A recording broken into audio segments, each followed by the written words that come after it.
Mr. Secretary, nung nakarang linggo po ako po ay nagtanong sa inyong nakababatang kapatid ng isang katanungan. Ngunit ito po ay hindi niya nasagot. Baka sakaling kayo po ang makasagot sa pagkakataong ito.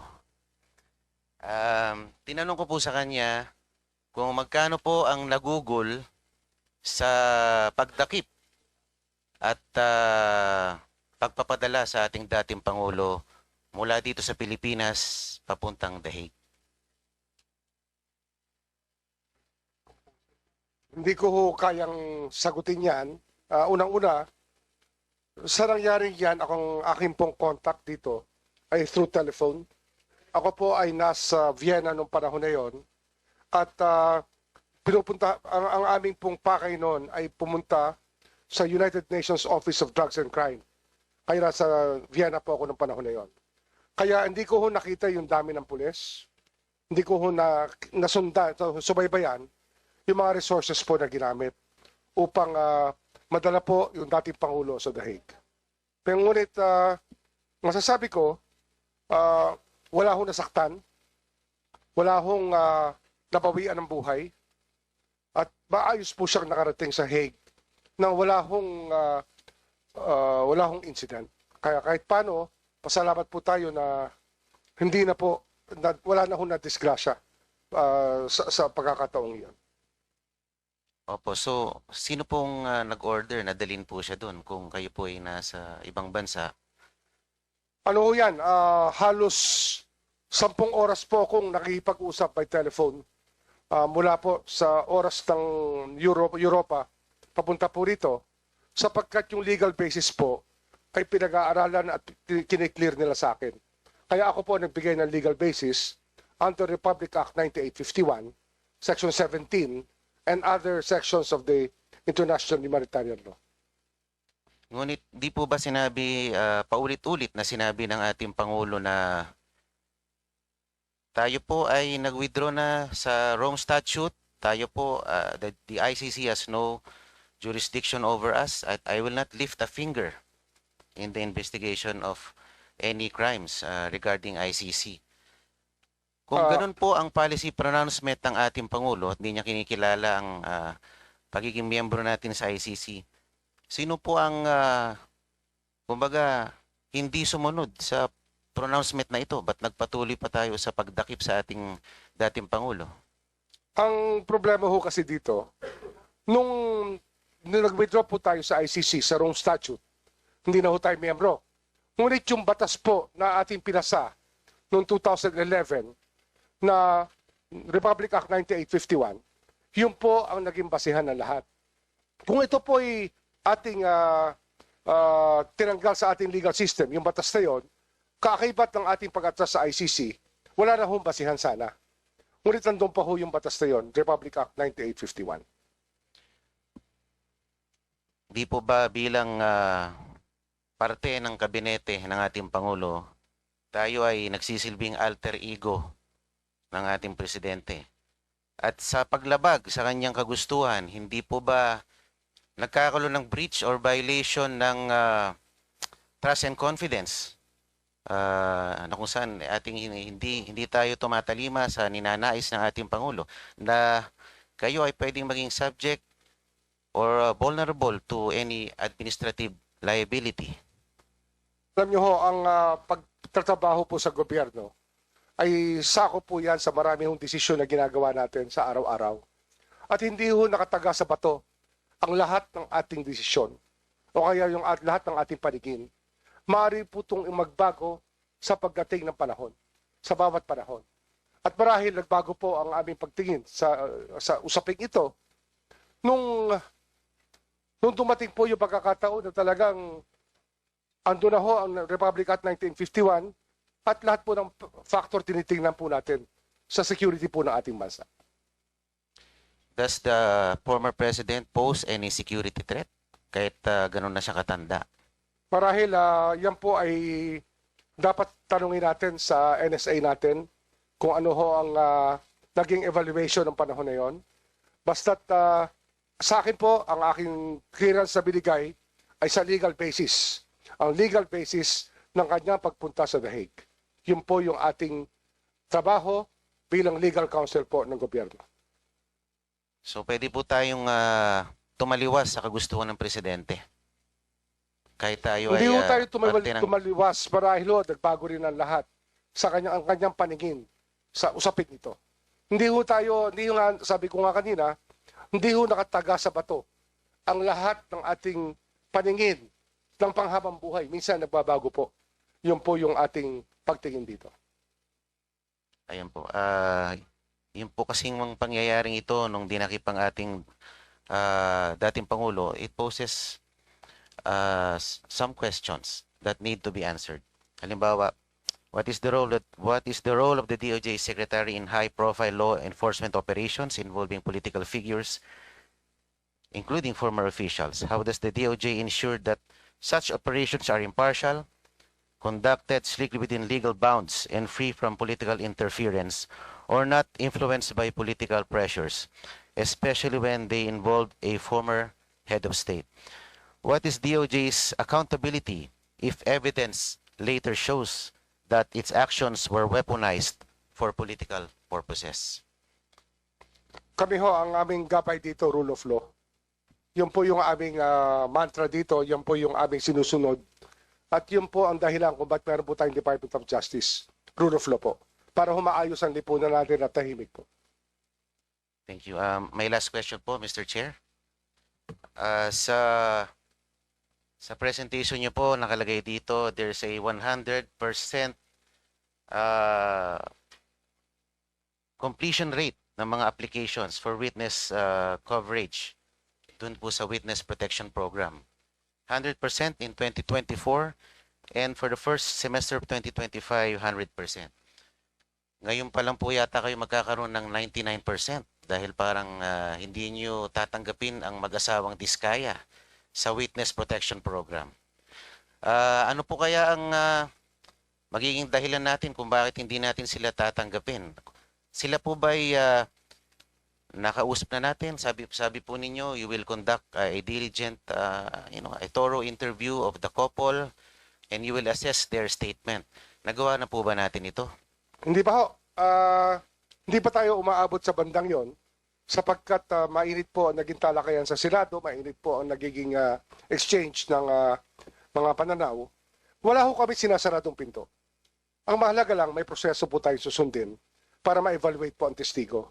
Ang mahalaga po, nagsasabi ng totoo at talagang kailangan ng testimonyang yon para yung buong katotohanan, para maabot po natin lahat ng dapat natin maabot sa pagbungkal po ng kaso upang maparusahan po yung dapat parusahan.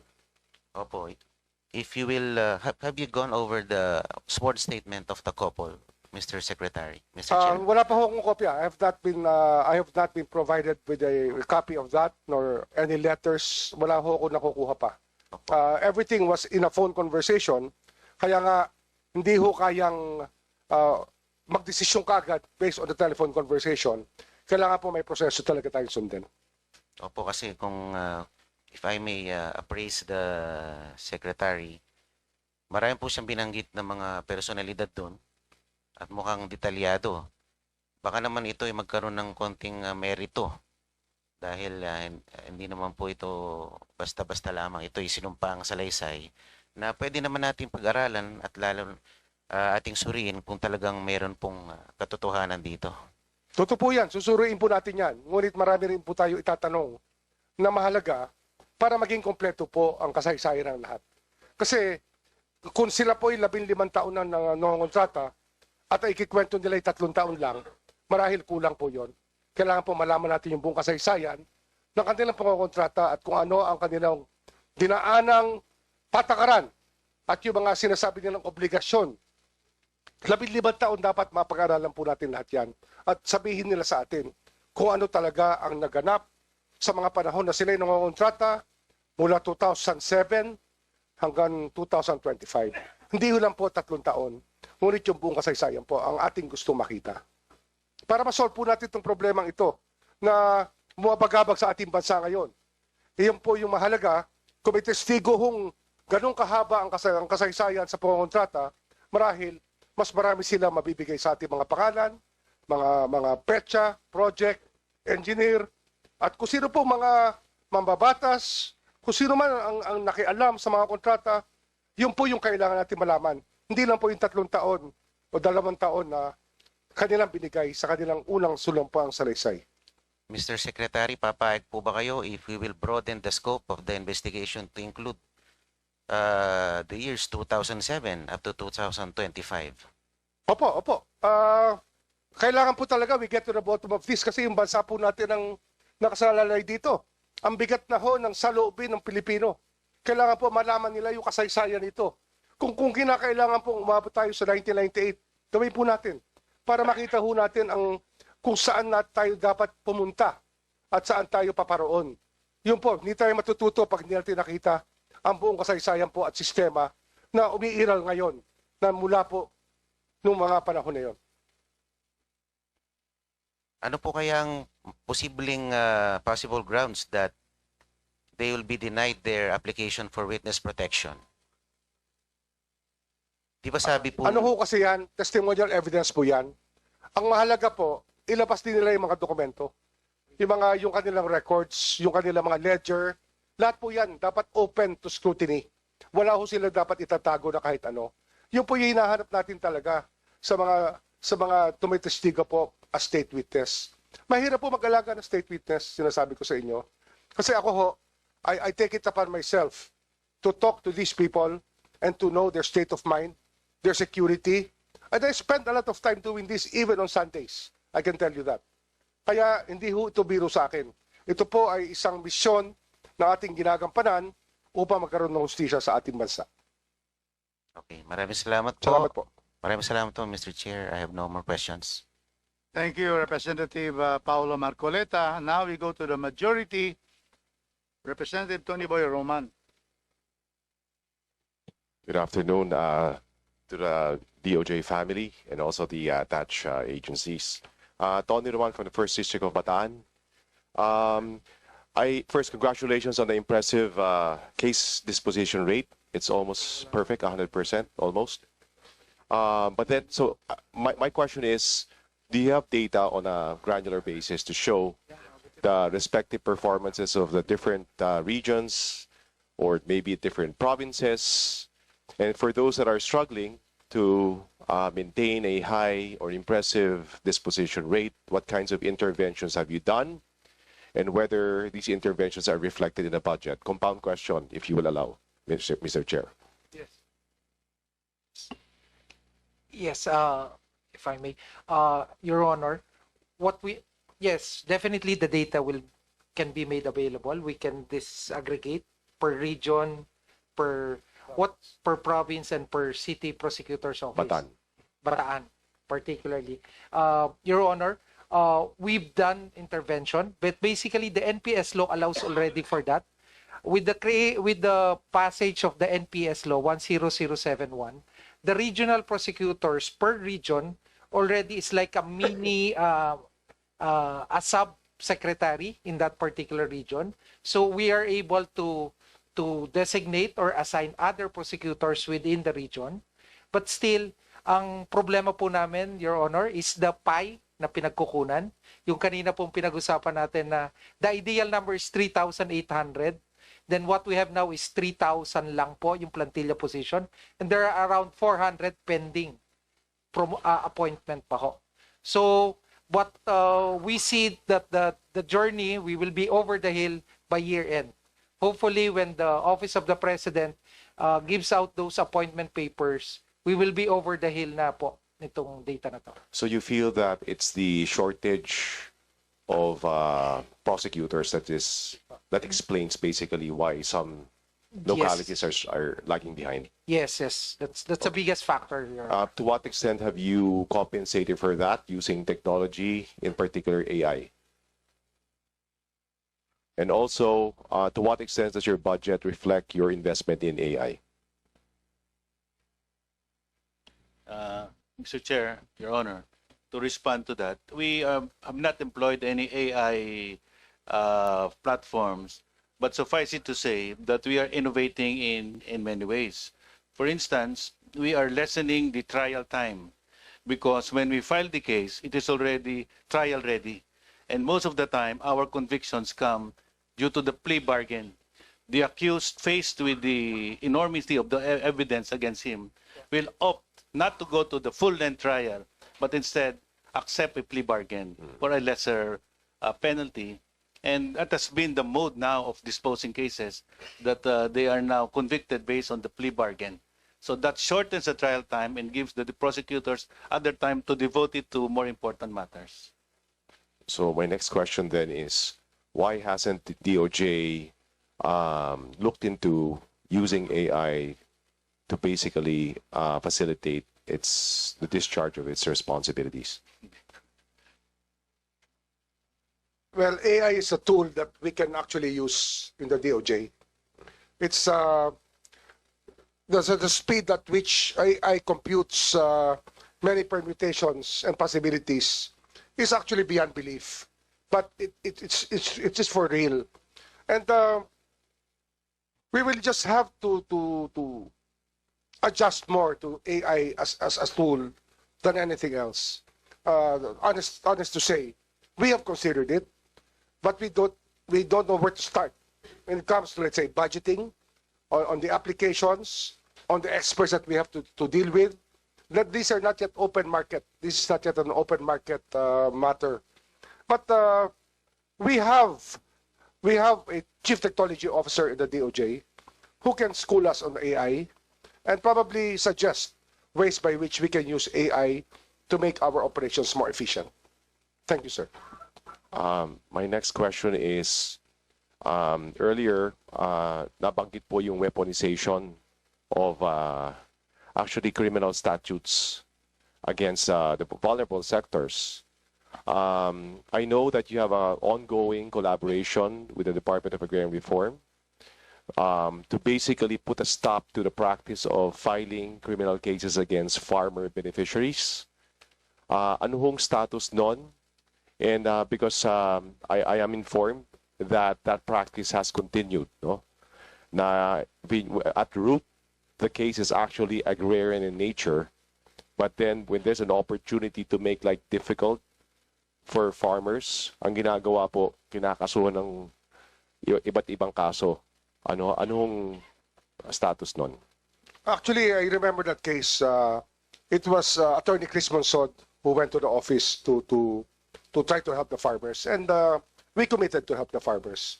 It's just that we need people who will take the cudgels for them and follow up with us, so that we can be watching over the case closely.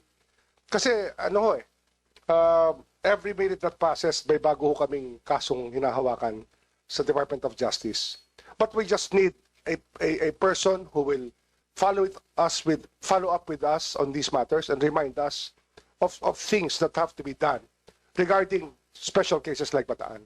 I still remember that the family name Liton is attached to the case, and they were charged with ordinary crimes, but it was actually an agrarian dispute. That I remember up to now. Yes, that's the particular case, but there are other names as well, not necessarily confined to Bataan. I guess what I'm trying to understand is, at the local level, there are prosecutors. So the prosecutors, the moment a complaint is filed and the counter affidavit is submitted, the counter affidavit will alert them whether this is agrarian in nature at root. So that is, for me, tantingin ko po, Ms. Secretary Remulla, that is the trigger that should alert them that to further investigate to see if it's really a grudge complaint. So I think, hindi ko lang alam po kung yung mga prosecutors at the local level are informed or have been advised about this, about the the collaboration that you have with the Department of Agrarian Reform, so that they know to actually police and screen these types of cases. Opo, ang problema ho kasi sa agrarian dispute, like any land dispute, diyan po talaga very emotional ang tao. And actually, yan po yung source ng gera at maraming conflict sa buong mundo natin. Lahat po yan, from Gaza, the real estate of Gaza to the real estate of Bataan, isa lang po storya niyan. Who wants the land and who wants it more? Tapos how far are they willing to do? How far are they willing to go to get that land to their ownership and possession? Yan po ay pwede namin i-assign sa aming regional prosecutors, I think. Meron silang overview ng terrain ng nangyayari po sa kanilang mga region. And kailangan lang po talaga namin private sector people who will remind us, and even government people, let's say congressmen, representatives, will remind po our regional prosecutors about these things happening. Kasi sa dami nga nung kasong humahawa o umiikot, a little push from your office will go a long way pagdating po rito. The regional prosecutor of Region 3, the provincial prosecutor of Bataan, these should all be informed ng opisina nyo. And you can also give us, furnish us a copy of every letter you sent to them so that we can follow up on this, sir. Thank you, Secretary Remulla. My next question is, earlier pinag-usapan po yung Witness Protection Program. I assume that to qualify or to benefit from the Witness Protection Program, you should qualify as a state witness, correct? Yes, sir.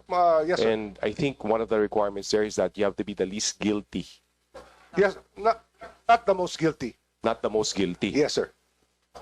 Okay, somewhat guilty. My question is, for provincial ordinances that are criminal in nature, does the, and this is a legal question, no?